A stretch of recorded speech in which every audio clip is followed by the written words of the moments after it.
성령님의 이야기입니다. 사도 베드로의 이야기가 아니고 사도 바울의 이야기가 아니고 지역교회의 이야기가 아니라 하나님이 어떻게 교회를 이 장수정을 보면서 그것을 바라보는 거죠. 오순절 성령 강림 사건 이후에 초대 예루살렘 교회가 뿌리를 내리면서 10년이라고 하는 세월을 우여곡절을 겪으면서 그죠? 그렇게 흘러가는 거죠. 그러니까 이 10년이라는 세월 가운데 속에서는 주님께서 사도행전 1장 8절에서 말씀하신 것처럼 성령이 너희에게 임하시면 너희가 권능을 받고 온 유대와 사마리아와 그 다음에 어떻게 해요? 예루살렘을 넘은 땅끝까지 가는 것이죠. 그래서 주님께서는 성령의 권능을 받은 제자들과 그리고 그 은혜의 공동체를 통해 가지고 예루살렘을 넘어갔고 사마리아로 넘어가고 그 다음에 어떻게 합니까? 이제 땅끝까지를 향할 수 있도록 여러 가지 조치를 취하시게 되죠. 베드로를 위시한 교회의 지도자들은 그 상황에 맞춰 자신들의 역할이 어떻게 변화하게 될 것이고 어떤 임무를 감당해야 할 것인가를 서서히 깨닫게 되면서 복음이 땅끝을 향할 수 있도록 만반의 준비를 육신적으로도 하고 영적으로도 갖추어 나가는 거예요. 가나안 서부 지역의 전도 순회를 갔던 이 베드로가 루다에서 누구를 고칩니까? 8년 중풍병을 앓고 있던 애니야라고 하는 남자 성도를 일으켜 세워가지고 그에게 어떻게 합니까? 제2의 복음 사역자의 삶을 살아갈 수 있도록 길을 열어주는 것이죠. 또 루다에서 요바로 옮겨간 베드로는 여제자 다비다가 많은 선행과 구제 사업을 통해서 많은 사람들에게 인정을 받고 칭송받았지만 병으로 어떻게 합니까? 갑자기 죽게 되었을 때에 베드로를 통해서 다시 죽음에서 건져내 주셨어. 복음의 역동성은 복음의 능력은 무엇을 소유하고 있는가? 생명을 소유하고 있다고 하는 것을 어떻게 합니까? 만천하에 드러내 보이셨던 것이죠. 하나님께 칭찬받고 사람들 앞에서 존경받는 일을 수행한 베드로는 그러한 순회 전도를 통해서 하나님의 역사가 나타나는 것이 자기에게서 기인된 것이 아니라는 것을 잘 알고 있었기 때문에 어떻게 합니까? 겸손을 잃지 않았죠. 무도장이 시몬의 집에 가서 어떻게 합니까? 조용히 기도하면서 다음 사역을 준비하고 있는 상황입니다. 복음이 제공하는 엄청난 유익들은 말이죠. 치유를 동반하고 있어요. 치유, 그죠? 고치는 역사, 치유가 동반돼요. 회복이 동반되고 있어요. 그러니까 이 복음의 내용에는 복음의 그 내용 안에는 그저 진리의 말씀만 들어가 있는 것이 아니라 거기에 뭐가 있습니까? 사람을 치유하는 또 사람을 회복시키는 삶을 전환시키는 놀라운 역동성을 가지고 있기 때문에 이것은 한 개인이 수련하고 훈련하고 돌을 닦아가지고 그래서 한 개인이 초능력적 마술적 능력으로 행하는 것이 아니라 복음의 능력의 이 주체는 누구라는 거예요? 성령 하나님이시라는 것이죠. 성령 하나님이 복음의 능력을 발휘할 수 있는 주체이시기 때문에 거기에 쓰임받는 복음의 사역자가 베드로든 누구든지 간에 그것은 자기의 능력이 아니라는 것을 잘 알고 있다고 하는 사실입니다. 그렇기 때문에 하나님의 계획은 어떻게 무슨 방향으로 나갈 것인가에 대하여 복음의 사역자로 부름받은 사람이 늘 깨어서 하나님과의 뭐를 맞춰야 돼? 주파수를 맞추고 있을 때에만 그는 건전한 삶을 살아갈 수 있는 것입니다. 복음의 일꾼된 제자들은 하나님의 뜻을 분별하기 위해서 영적 능력의 높은 수준을 유지하기 위해서 어떻게 합니까? 말씀 공부에 부지런했어요. 할렐루야. 이 말씀 공부에 부지런했어요. 쉬지 않고 기도했어요. 그래야만 복음 사역자로서의 부름받은 이 사도적 권위를 세상 사람들에게 손가락질 받지 않고 높은 수준으로 유지할 수 있다고 하는 것을 알게 됩니다. 하나님은요, 당신이 부르신 백성을 크게 쓰시려면 반드시 숨기셔요. 그 사람을 잠시 숨기신다고요. 엘리야가 갈멜산 정상에서 바알 선지자 450명을 단칼에 승리하고 여호와의 영광을 드러내기 전까지 3년 6개월 그 가뭄 속에서 숨어 지냈어요. 그것도 사르밧 과부라고 하는 형편없는 물질적으로 매우 부족한 가정에 들어가서 빌어먹듯이 숨어 지냈어요. 사도 바울 또한 하나님의 최대한의 복음 사역자로서 쓰임받기 위해서 아라비아 광야에서 3년, 길리기아 다소지방에서 10년을 숨어 지냈어요. 요셉도 하나님이 주신 큰 꿈을 꾸고 그 꿈을 이루기 위해서는 노예로 잡혀가야 했고 13년이라고 하는 이런저런 곳에서 숨어 지냈어요. 그러면 숨어 지내면 가만히 있느냐? 그렇지 않아요. 하나님께서 숨기시는 그 기간 동안에 하나님께서는 그에게 복음의 사역자가 될 수 있는 능력을 제공해 주시고 그것을 길러내는 것입니다. 할렐루야. 그런데 많은 사람들은 갑자기 어느 날 하늘로부터 뭔가 계시를 받고 갑자기 어느 날 하늘로부터 능력을 받아가지고 그래가지고 뭐 큰 집회나 얻은 집회 같은 데 가갖고 그냥 불 받아라 하고 말이야 성령의 불이라고 막 쏘면 막 사람들이 엎어지고 자빠지니까 그게 하늘로부터 온 능력인 줄 알아요. 아니요. 하나님으로부터 절대적으로 숨겨져서 말씀으로 준비하지 않고 기도로 준비하지 않는 사람들은 거의 다 사단의 놀이개가 되는 거예요. 비록 그의 손에 의해서 고침을 받지만 그의 손에 의해서 삶이 변화되지만 그 고침받고 변화된 것은 얼마 가지 않아 다시 더 깊은 것으로 꼬꾸라질 수밖에 없는 것입니다. 복음의 사역자로 살아가고 그리스도인으로 살아간다고 하는 것은 하나님께서 나에게 복음의 능력을 주시고 그러한 삶을 살게 하실 수 있는 기회를 제공할 때까지 숨어 있을 때는 숨어 있어야 되고 드러나지 않을 때는 드러나지 않아야 되는 거예요. 베드로는 너무도 잘 알고 있었기 때문에 큰 기적을 일으켰고 큰 능력을 일으킨 다음에는 반드시 숨는 거예요. 왜? 거기에 뭐가 못하도록?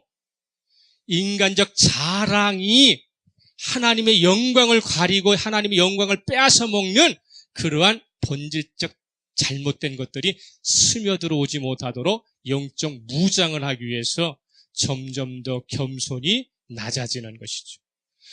욥바에서의 여제자 이 다비다라고 하는 또는 도르가라고 하는 여인을 죽음에서 일으켰을 때에 사도 바울은 초창기 이 성전에서의 40년 전 안진뱅이로 있었던 그 안진뱅을 일으켰던 그 능력만큼의 그 희열이 오지 않았겠어요?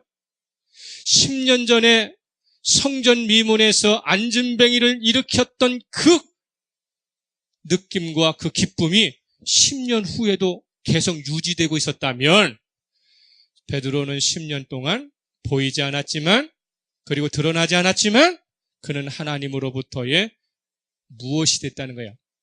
영적 능력자로 길들여지는 데에 변화되는 데에 꾸준한 노력을 기울였다고 하는 사실을 기억해야 합니다. 그렇게 가운데 속에 오늘은 무슨 이야기를 하고 있느냐면 욥바의 무도장의 시몬의 집에 그렇게 겸손하게 다음 사역을 위해서 기도 중에 있는 베드로라고 하는 사도와 욥바에서 가이사랴까지는 50km 정도예요. 50km 떨어진 가이사랴에 주둔하고 있는 이탈리아 부대, 이탈리아죠. 이탈리아 부대 소속 백부장 고넬료가 성령 하나님의 주선으로 조우하게 됩니다. 뭐 고넬료가 먼저 베드로를 찾은 것도 아니고 베드로가 먼저 고넬료를 수소문해서 찾아간 게 아니에요. 누가? 고넬료는 고넬료대로 베드로는 베드로대로 기도 중에 누가 만나게 하셔요? 성령 하나님께서 조우하게 해주셔서 이 두 사람이 서로 만나서 서로 시너지 효과를 통해서 서로 은혜를 나누면서 차원 높은 삶을 어떻게 살게 되었는가라고 하는 것들을 오늘 이 사도행전 10장 전체에서 보여주고 있는 것이죠. 가이사랴라고 하는 것은 시돈의 통치자 스트라토라고 하는 사람이 설립한 도시입니다. 시돈은 이 가이사랴 바로 위에 있어요. 그래서 이 스트라토라고 하는 사람이 세운 도시 위에 주전 37년에서 4년까지 이스라엘을 다스렸던 헤롯 대왕이 거기를 재개발을 합니다. 그래서 이 스트라토라고 하는 조그만 항구 도시를 어떻게 합니까? 재개발을 해가지고 큰 항구로 어떻게 하냐면은 건설을 해요. 그래서 신도시를 만들어요. 신도시를 만들어 놓고 거기에 로마의 가이사 아우구스도를 기념해서 그 지역을 뭐라고 불러요? 가이사랴, 황제의 도시다라고 이렇게 명명을 하게 되는 것입니다. 이곳에는 이달리아 부대라고 하는 총독 직할 부대가 1000명 정도 주둔하고 있었습니다. 그래서 소위 얘기하는 예수님의 시절에 빌라도라고 하는 총독이 있었잖아요. 그래서 총독은 평소에는 어디에 주둔하고 있느냐면 이 가이사랴 항구 도시에 있어요. 그런데 예루살렘에 명절이 있거나 특별한 일이 있으면은 총독의 주둔지에서 군사들을 이끌고 어디로 들어오는 거예요? 예루살렘으로 들어와 치안을 담당하고 있다가 행사가 모든 게 끝나고 나면 다시 복귀를 어디로 해요? 가이사랴로 하게 되는 것이죠. 그런 가운데 속에서 이 고넬료는 100명 정도의 병사를 지휘하는 백부장이라고 하는 직위를 가진 직업군인이었어요. 이 백부장이라고 하는 것은 뭐 오늘날 뭐 중대장급이다 이렇게 생각하면 안 돼요. 자신이 이렇게 지휘하는 병력이 100명밖에 안 되지만 백부장이라는 것은 평민이 가장 최고의 수준으로 출세할 수 있는 직위가 백부장이에요. 천부장은 다 원로원에서 귀족 출신들이 맞기 때문에 평민 스스로가 천부장이 되고 그리고 뭐 사령관이 될 수 있는 길은 없어요. 그러니까 이 고넬료의 나이는 약 45세에서 50세 전후로 한 아주 인텔리면서도 경험이 매우 많은 사람. 백부장이라고 하는 직위가 그런 직위입니다. 그런 가운데 속에서 특별히 고넬료가 속한 부대를 이달리아대 부대라고 이렇게 지목해서 이야기하고 있는 것은 뭐냐면요. 그 당시는 로마 제국이 지배를 하던 곳이었기 때문에 곳곳마다 그 지역에서 병사를 어떻게 합니까? 착출하죠. 용병을 척출하고 착출할 수 있어요. 식민지에서 착출하고 용병을 살 수도 있고 하지만 고넬료는 그렇게 용병 수준을 지휘하는 사람이 아니라 로마 제국, 로마의 도시, 즉 로마에서 특별한 목적을 가지고 임지로 와서 그래서 거기서 근무하는 로마의 정예 부대라는 것을 가르치려고 하는 것이죠. 그냥 주변에서 이렇게 모아가지고 있는 그냥 하찮은 지휘자가 아니라 제국의 도시에서 근무하다가 특별한 목적을 가지고 가이사랴로 파견 나와 있는 영향력이 있는 부대를 지휘하는 지휘관이다라고 하고 말하기 위해서 10장 1절에서 가이사랴에 고넬료라고 하는 사람이 있는데 이달리아 부대라고 하는 군대의 백부장이라는 것입니다. 이 사람의 실력은 상당하다라고 하는 것을 보여주면서도 또 한 가지는 뭐냐면 고넬료가 지금은 가이사랴에 근무하고 있지만 특별한 목적을 가지고 파견 나온 사람이기 때문에 언제든지 제국의 도시인 로마로 복귀할 수 있고 또는 새로운 식민지로 다시 전출을 갈 수 있는 그 사람이 가는 곳마다 선한 영향력을 발휘할 수 있는 그런 사람이다. 그래서 이 사람은 로마로 돌아갈지 아니면 다른 위급한 식민지로 다시금 전출을 갈지 모르지만 이 사람이 가지고 있는 영향력은 매우 큰 사람이다라고 하는 것을 복선을 깔아놓은 거예요. 로마의 기독교가 생성된 게 오순절 성령 강림 사건이 일어난 유대인 중심으로 로마에 하지만 이 가이사랴가 나중에 로마로 복귀해갖고 로마 교회를 그냥 탈환을 바꿔놓게 되는 거예요. 그렇기 때문에 그가 가지고 있는 영향력은 매우 중요한 것이죠. 그래서 오늘 성령 하나님께서는 누구에게 주목하고 계시다? 고넬료에게 주목하고 계시다는 것을 알아야 합니다. 아무것도 안 하고 그냥 논팽이처럼 살았는데 성령 하나님께서 그를 갑자기 불러서 일으켜갖고 했다는 게 아니에요. 숨어있는 인재다라는 것이 여기서 드러나는 것입니다.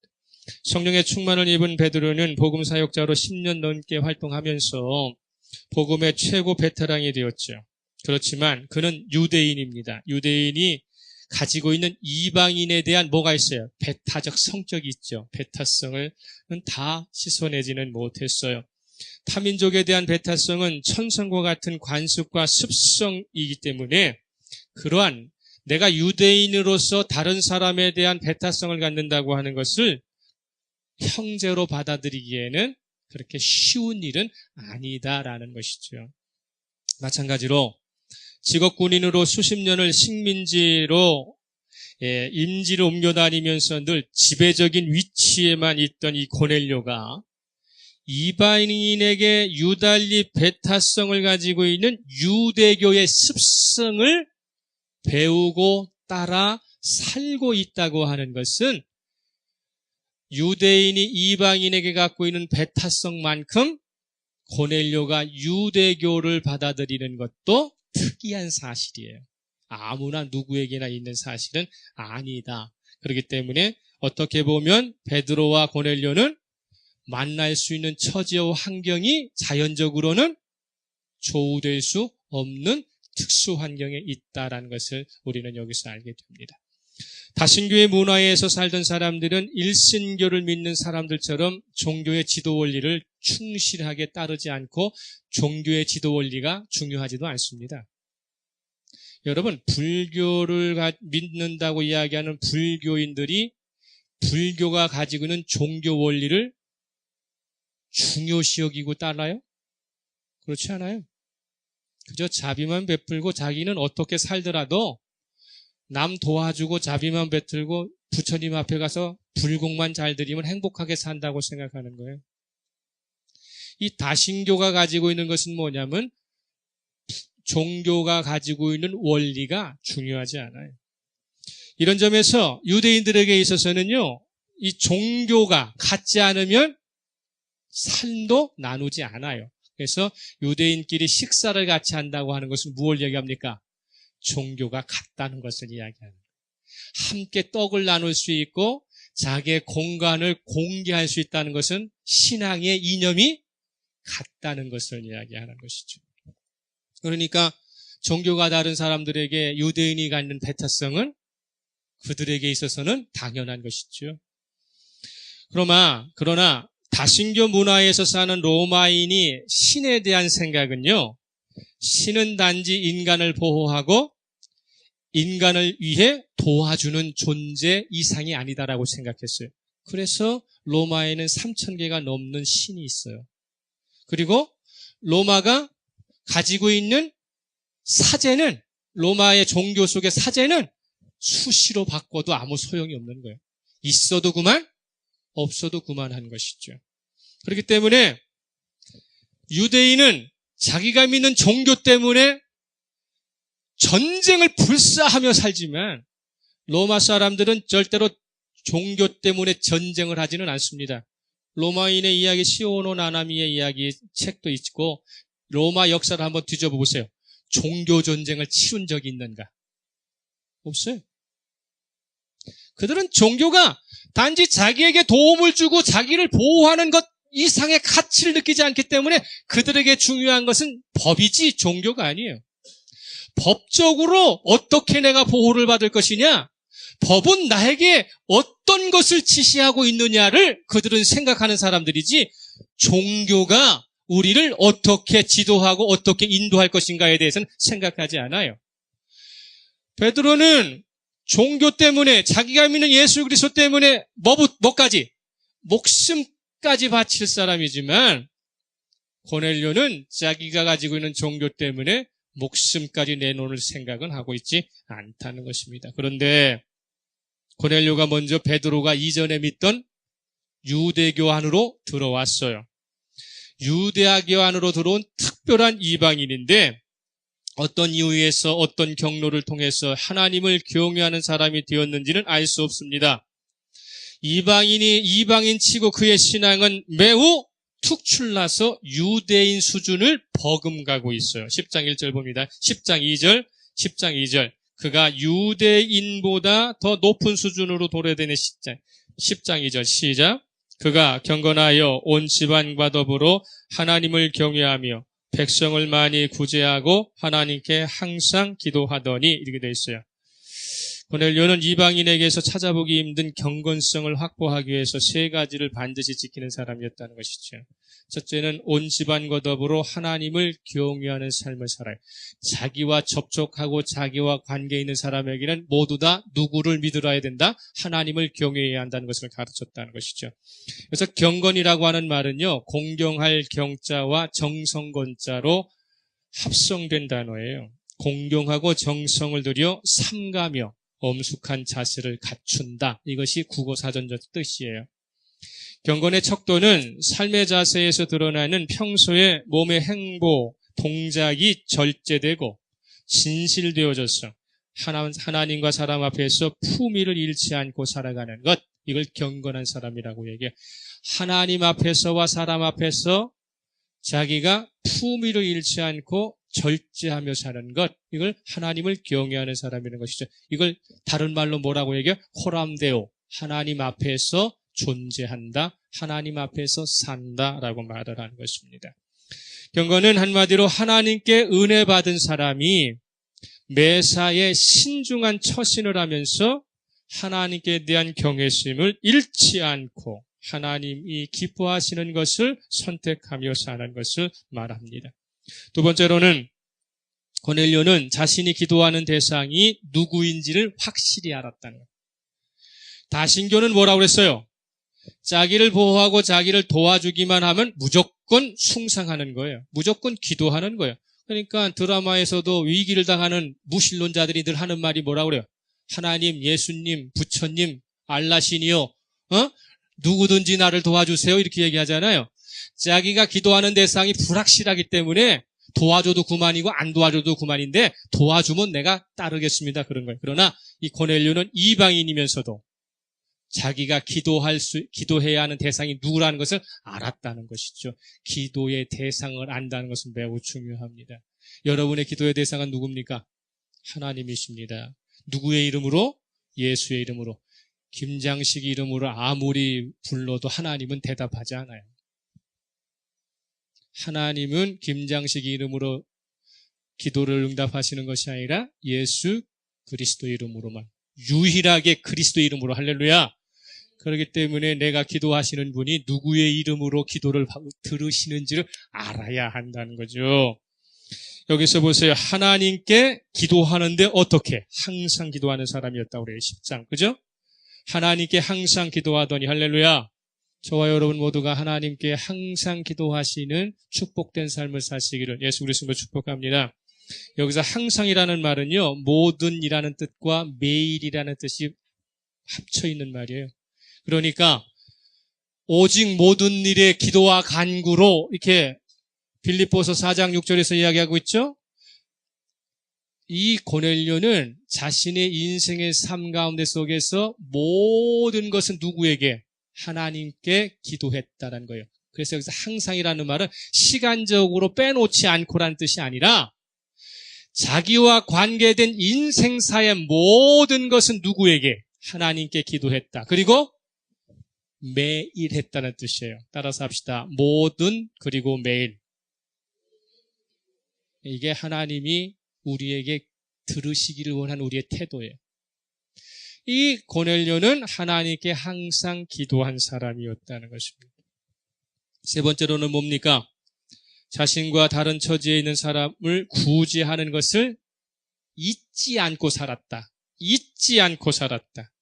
그래서 뭐라고 써 있습니까? 백성을 많이 구제하고 이렇게 됐죠. 돈 많이 썼다는 뜻이 아니에요. 이 많이라고 하는 말은요, 다른 사람과는 비교되지 않을 만큼 지속적이고 특출하게 그런 뜻으로 쓰인다.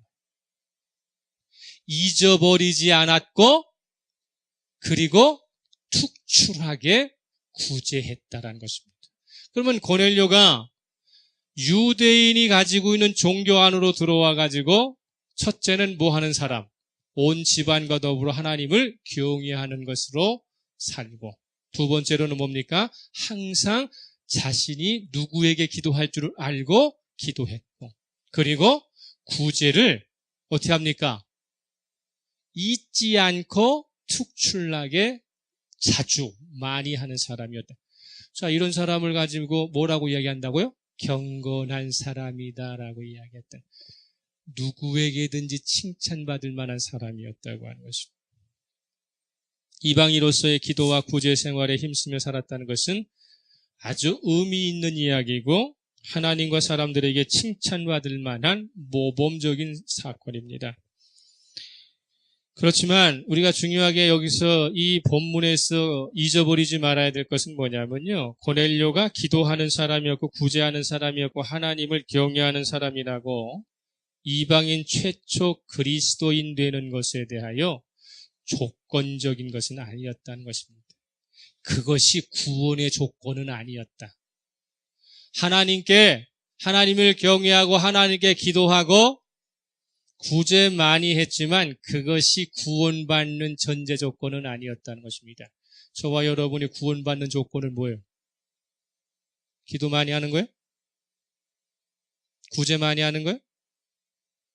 하나님을 경외하는 거예요?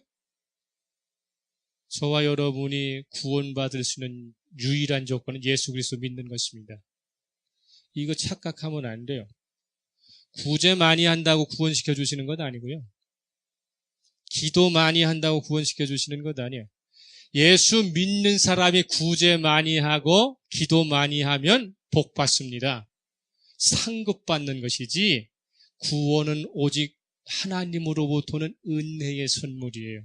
예수 그리스도를 믿는 자에게만 주시는 은혜의 선물이지, 내가 예수 믿기 전에 아무리 기도를 많이 했다고, 예수 믿기 전에 내가 아무리 구제 사업 많이 했다고, 예수 믿기 전에 내가 하나님에 대하여 존경심을 가졌다고 하나님이 그래 너 참 잘 살았구나, 내가 너 구원해 줄게 하지 않아요. 모든 사람이 구원받을 수 있는 유일한 조건은 예수 그리스도를 믿어야만 되는 것입니다. 이걸 간과해버리면 안 돼요. 고넬료가 의로운 사람이었고 칭찬받을 만한 사람이었지만 현재적으로는 구원을 받지 못한 사람이었어요. 그래서 하나님이 특별하게 그를 보시고, 그래서 4절에 이야기한 게 4절 봅니다. 시작. 4절에 고넬료가 주목하여 보고 두려워 이르되 주여 무슨 일이니까? 천사가 이르되 내 기도와 구제가 하나님 앞에 상달되어 기억하신 바가 되었다. 하나님이 뭐 하고 계시다?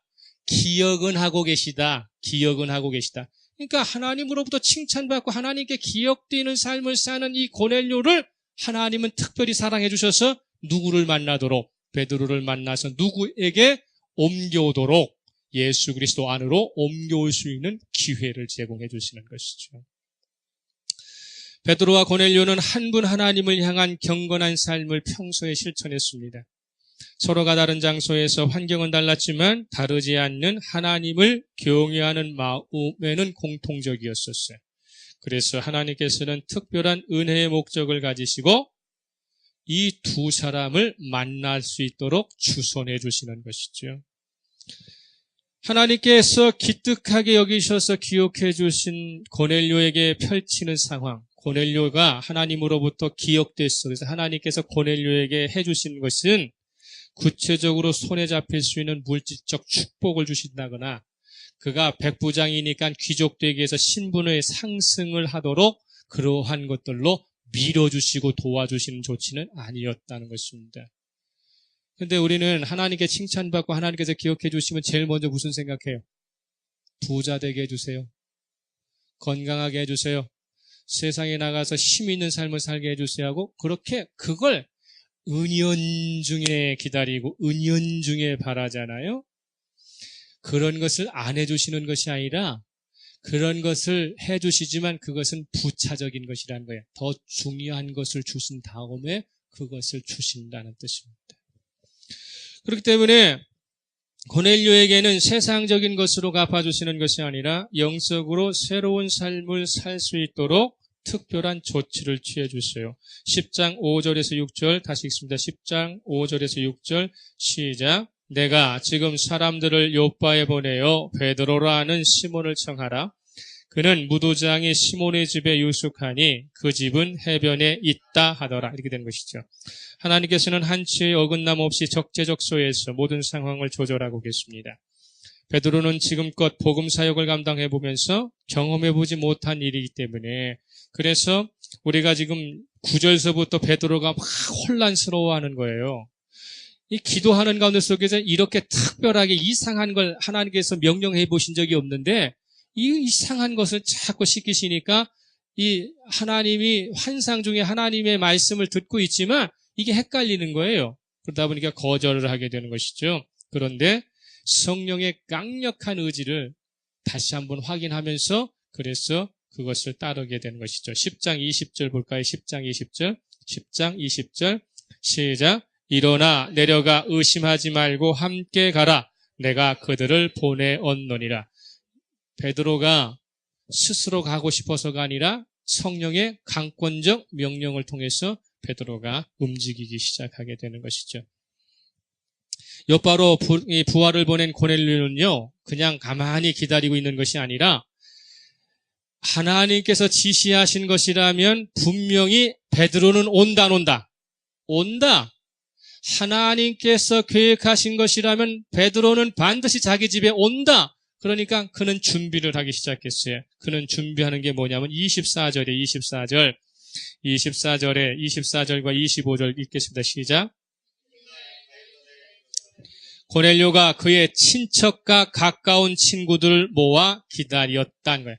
하나님께서 고넬료를 찾아가 주셨습니다. 고넬료에게 특별한 은혜의 기회를 주시니까 고넬료는 이 기회, 은혜 받는 이 기회를 나만 혼자 들어서는 안 된다. 나만 혼자 받아서는 안 된다. 하니까 뭐 어떻게 합니까? 친척과 가까운 친구들을 다 불러 모아서 그래서 베드로가 올 때를 기다리는데 자기는 지배층의 관리잖아요. 베드로가 아무리 위대한 사도라고 해도 자기가 볼 때는 천박한 유대인이야. 그러니까 문 열어놓고 어서 오시오 베드로 하고 당당하게 조금 힘을 가지고서 불러드릴 수 있잖아요. 그런데 25절 하반절에 뭐라고 합니까? 고넬료가 맞아 발 앞에 엎드렸다는 거죠.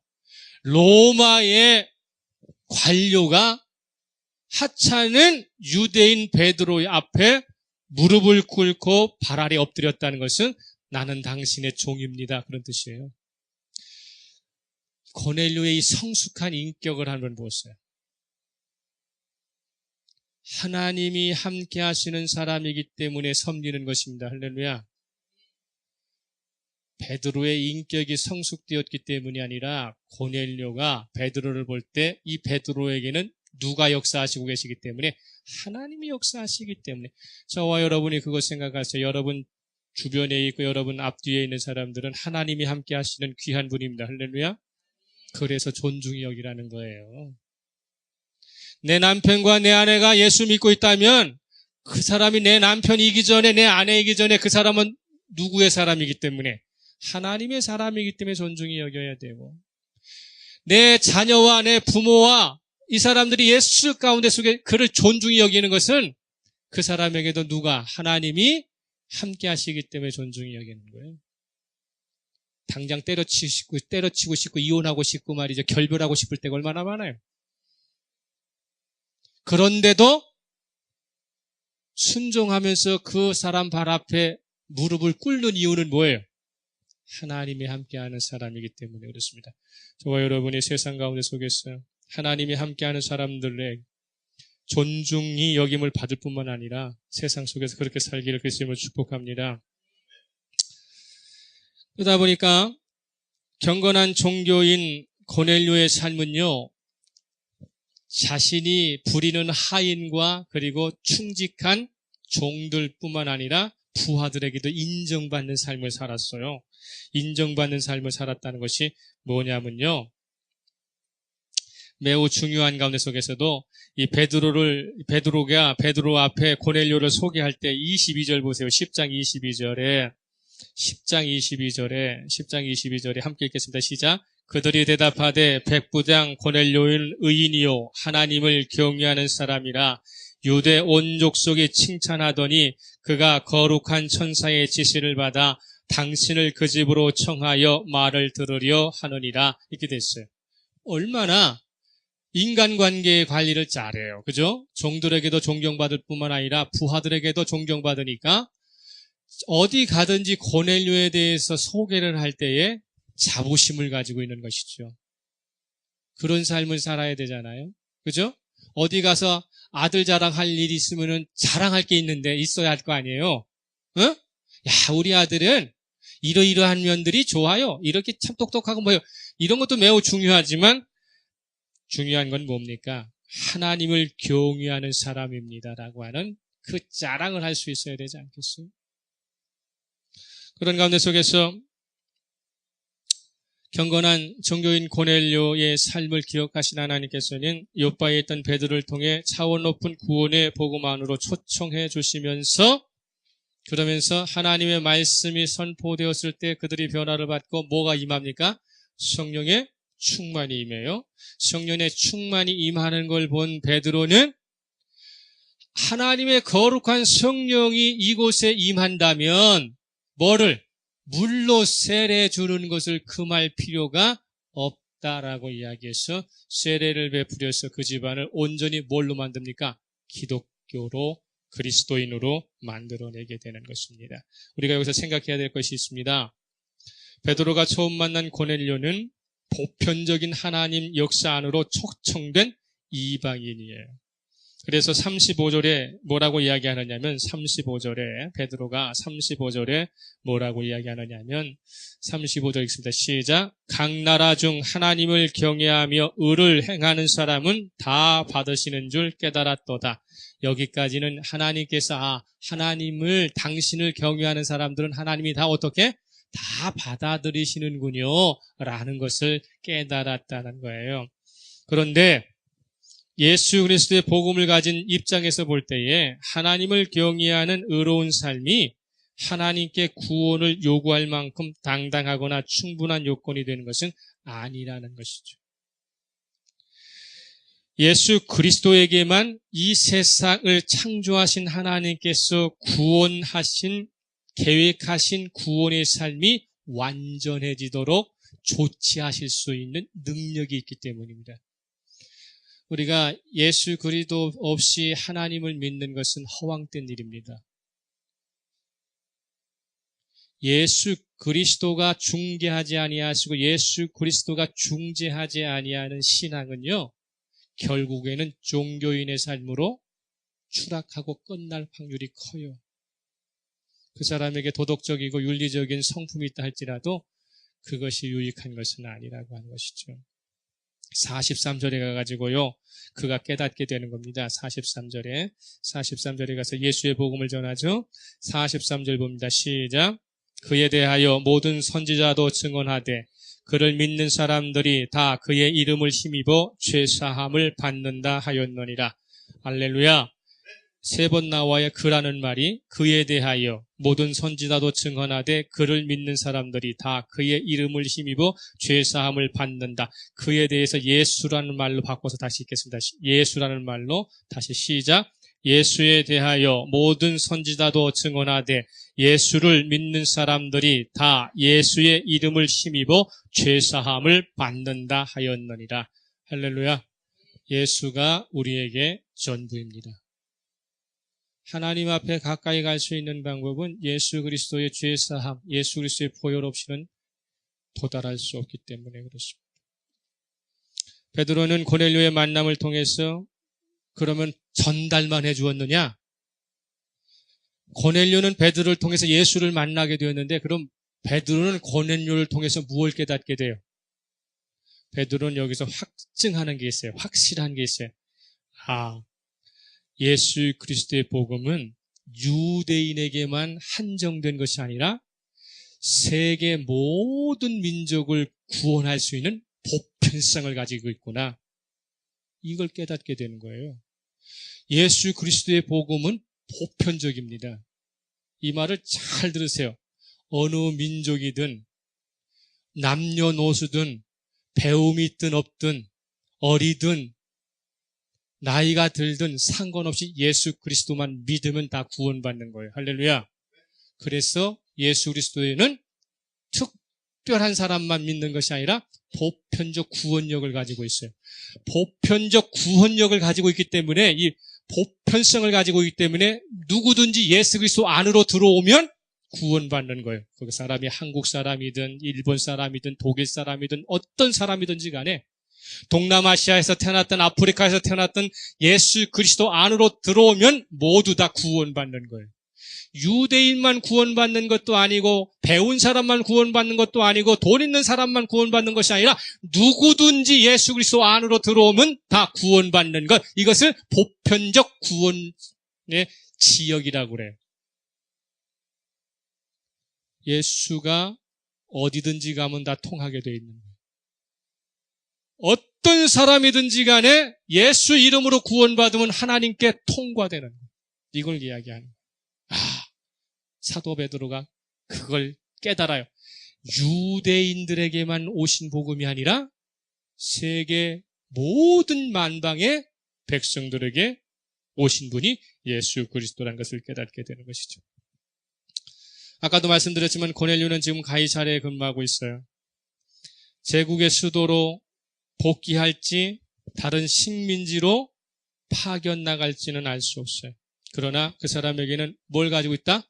선한 영향력을 가지고 있다. 선한 영향력이 있는 사람입니다. 이 사람이 누구로 거듭나요? 예수 그리스도인으로 거듭나요. 예수 그리스도인으로 거듭난 이 사람이 가는 곳마다 세워지는 것은 교회입니다. 할렐루야. 그 사람이 머무는 그곳마다 드려지는 것은 예수 그리스도의 찬양입니다. 그래서 이 고넬료가 매우 중요한 인물이에요. 우리가 여기에서 고넬료라고 하는 사람의 이름을 여기서만 만나고 잊어버리지만 그 사람의 전생애가 가는 곳마다 족적을 남기는 곳마다 거기에는 그리스도의 교회가 세워지는 거예요. 그래서 하나님께서는 누구를 특별히 보내시는 거예요? 베드로를 그래서 보내시는 것입니다. 저와 여러분이 움직이는 곳마다 교회가 생기고 있습니까? 저와 여러분이 움직이는 곳마다 예수 그리스도의 찬양이 드러나고 있느냐는 거죠. 교회라고 하는 것은 아까도 말씀드렸어요. 예수 믿는 사람들이 모여서 하나님을 찬양하고 구원을 기억하고 감사하고 연습하는 것을 교회라고 그래요. 그래서 가장 중요한 것은 예배를 잘 드리는 습관을 길들이는 거예요. 우리 교회의 주일학교를 위한 어떤 프로그램을 가지고 있느냐? 청소년을 위하여 어떤 프로그램을 가지고 있고 어떻게 적용하고냐? 이게 중요한 게 아니에요. 대한민국의 교회가 지금 무너지고 있는 것은 뭐냐면 주일학교를 없어서? 주일학교 프로그램이 없어서? 아니에요. 부모와 함께 옆자리에 앉아서 예배 드리는 습관을 길들이지 않았기 때문에 예배가 무너졌기 때문에 한국 교회는 무너지는 거예요. 예배 1시간 드리고 나서 나머지 많은 시간은 교재에다가 자기 뭐 만들고 뭐 쓰고 하는 교육받는 데 신경 다 쓰고 있잖아요. 한국의 교회가 왜 오늘날 세상으로부터 손가락질을 받고 있는가? 자기가 믿는 하나님을 제대로 예배하지 못하기 때문에요. 저희 교회는 예배를 제대로 드릴 때까지는 다른 기관 만들지 않습니다. 근데 우리 우주는 예배 안 드리고 어디 갔어?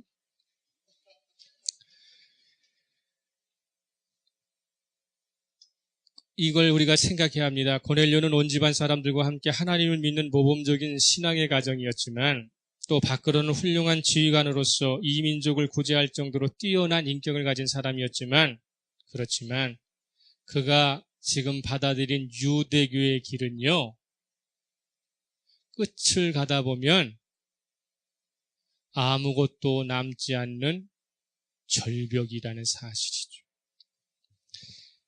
유대교가 내어준 길은 예수께서만 제공할 수 있는 생명의 진리를 만나지 못하도록 합니다. 열심히 착하게 종교인으로 살았지만 그 끝에는 아무것도 없는, 하나님의 마지막 심판의 상황에 대해서 전혀 도움을 줄 수 없는 빈 껍데기 그 자체라고 하는 사실이에요. 이 사람에게 가장 필요한 조치는 더 이상 전진하는 것을 무조건 멈춰야 하는 거예요. 여러분 잘 생각해 보세요. 어떤 사람이 잘못된 길을 가고 있는데 그 길이 잘못된 길인지도 모르고 더 힘을 얻어갖고 더 빨리 전진하고 있어. 잘못된 길을 너무도 당당하게, 너무도 자신만만하게, 너무도 확실하게 가고 있어. 그러면 그걸 바라보고 있는 사람 입장에서는 제일 먼저 할 일이 뭐예요? 그 사람을 멈춰서게 하는 거예요. 당신이 지금 가고 있는 길이 잘못된 길이라고 하는 것을 깨달을 수 있도록, 생각해 볼 수 있도록 뒤돌아봐서 그것이 어떤 길인지를 알게끔 멈춰서게 해야 되잖아요. 멈춰선 다음에 자신이 살아온 길이 정말로 앞으로도 나가면 그것이 확실한가를 알 수 있어야 되잖아요. 고넬료는 선한 사람이었지만, 고넬료는 정말로 의식 있는 사람이고 하나님을 경외하는 사람이었지만 그가 가는 길은 절대로 성공할 수 없는 마지막 길이었다는 거예요. 하나님께서는 그를 돌려 세우는 것이죠. 저와 여러분이 가는 길이 확실한 길인지를 아셔야 합니다. 확실하지도 않은데 무슨 거기에다가 동기부여를 받아갖고 가고 있느냐는 말이에요. 더 빨리 가면 뭐 할 겁니까? 더 많이 성공하면 뭐 할 겁니까? 더 먼저 거기에 도착하면 뭐 할 거냐고요. 인생의 마지막 길을 다 가보고 나니까 거기가 절벽밖에 없어요. 거기에 아무것도 없어요. 어떻게 되돌아 나올 거예요? 가기 전에 멈춰서서 다른 길로 가야 되지 않겠어요? 예수 그리스도만이 유일한 길을 제공하십니다. 이걸 믿어야 돼요. 그렇지 않으면 고넬료에 대한 이야기 아무리 들어봐도 소용없어요. 고넬료가 잘못된 길을 가고 있다고 하는 것은 하나님만이 아시는 거예요. 인격적으로 뭐가 낫습니까? 이 사람 훌륭한 삶 산 사람이, 세상 사람들에게 칭찬받는 사람이, 그러나 그가 가고 있는 마지막 길은 낭떠러지 돌려 세워주었습니다. 베드로와 고넬료는 자신들이 가장 닮고 싶은 분이 누군지, 가장 따르고 싶은 삶을 사신 분이 누군지를 제대로 알게 되어졌어요. 그래서 어떻게 합니까? 이제는 그분을 공유하는 것입니다. 베드로가 가지고 있는 예수 그리스도를 고넬료도 공유하는 것이죠. 고넬료가 가지고 있는 하나님의 경건성, 항상 기도하는 것, 많이 구제하는 것, 하나님을 향한 절대적 신뢰감을 공유하는 것이죠. 그러면 달라지는 것입니다. 거울이라고 하는 게 그렇잖아요. 저와 여러분 오늘 이 교회 나오기 위해서 거울 몇 번 보셨습니까? 거울 안 본 사람도 있겠죠. 응? 아침에 일어나가지고 거울 안 보고 그냥 온 사람도 있겠어요. 거울을 보는 이유는 뭡니까? 옷을 입고 화장을 하고 여러 가지 해서 거울을 보는 이유는 뭐예요? 내가 하나님 앞에 경건하게 겸손하게 설 준비가 되었는가를 확인하는 거 아니에요? 근데 그 거울이 다른 것으로 가득 채워져 있어. 예를 들면 여러분 거울에다 막 스티커를 막 붙여놔. 그러면 제대로 제 얼굴이 보여 안 보여? 안 보여? 거울은요, 자기가 항상 깨끗하게 유지되어야 되고 자기를 비워놓을 때에만 그 사람 앞에, 자기 앞 거울 앞에 서는 사람의 모든 것을 보여주는 것이죠. 예수 그리스도는 바로 그런 분이십니다. 당신이 부유하셨지만, 당신이 하나님이시지만, 당신 앞으로 오는 사람들에게 당신의 생명을 주시기 위해서 그분은 가난한 자로 내려가셔서 그의 부유함을 우리에게 전가시켜 주시는 분이시죠. 고린도후서 8장 9절에 우리 주 예수 그리스도의 은혜를 너희가 알거니와 부요하신 이로써 너희를 위하여 가난하게 하셨음은 그의 가난함으로 말미암아 너희를 부요하게 하려 하심이니라. 예수 그리스도를 만나야 내 삶이 부요해집니다. 이건 베드로와 고넬료가 더 힘찬 삶을 살게 된 비결은 하나님 음성을 듣기 위한 경건의 습관을 포기하지 않고 꾸준히 지켰다는 것이고요. 그들은 말씀과 기도의 도구를 통해서 자신의 비전이 아닌 하나님의 비전의 꿈을 꾸는 자가 되었습니다. 하나님께 기억되는 삶이라고 하는 게 무엇입니까? 하나님께 기억되는 삶은요, 따라합시다. 길을 만들고 제대로 담을 치고 살자. 길은 예수 그리스도를 향한 길만 뚫려 있어야 합니다. 담은 예수 그리스도 밖의 것들은 다 담을 치고 살아야 돼. 여러분의 길은 어디로 나 있습니까? 예수 그리스도로 나 있습니까? 아니면 세상으로 나 있습니까? 혹 하나님에 대하여 담을 쌓고 살지는 않습니까? 혹 예수 그리스도에 대하여 담을 쌓고 세상 길만 넓혀가고 있는 것은 아니냐는 것이죠. 신앙은 제대로 길을 닦고 제대로 담을 쌓아서 길과 담의 경계선을 정확히 그어놓고 그리고 살아가는 것을 신앙이라고 말합니다. 하나님께 기억되는 것은 하나님께로 나 있는 길이 무엇인가를 알게 될 때, 세상에게서 어떤 담을 쌓고 사는가를 정확하게 구분할 때, 그때에 우리의 삶은 변화되는 것입니다. 저와 여러분의 삶은 하나님이 기억해 주시는 삶이 되시기를 그리스도로 축복합니다. 착하고 선하게 무병장수하면서 경제적으로 어렵지 않게 이 땅에 살다가 허무하게 끝나는 가치를 지닌 자가 아니라 진리의 길을 선택했기 때문에 때로는 고통도 오고 때로는 어려움도 오지만 그 길을 끝까지 고수해낼 수 있는, 여러분 예수 만나지 못하면 오늘 저녁부터 딴 기도하지 마세요. 예수님 만나게 해달라는 기도만 하세요. 예수 만나지 못하고 아무리 하나님 만나봐야, 하나님 믿어봐야 그 사람의 삶은 날마다 뒤집어지고 자빠집니다. 예수 만나게 해주세요. 예수 음성 듣게 해주세요. 성령의 역사를 통해 예수 확신하게 해주세요. 예수 제대로 만나면 그 다음부터 인생은 어떠한 상황 가운데 속에서도 꼿꼿이 그 길을 갈 수 있습니다.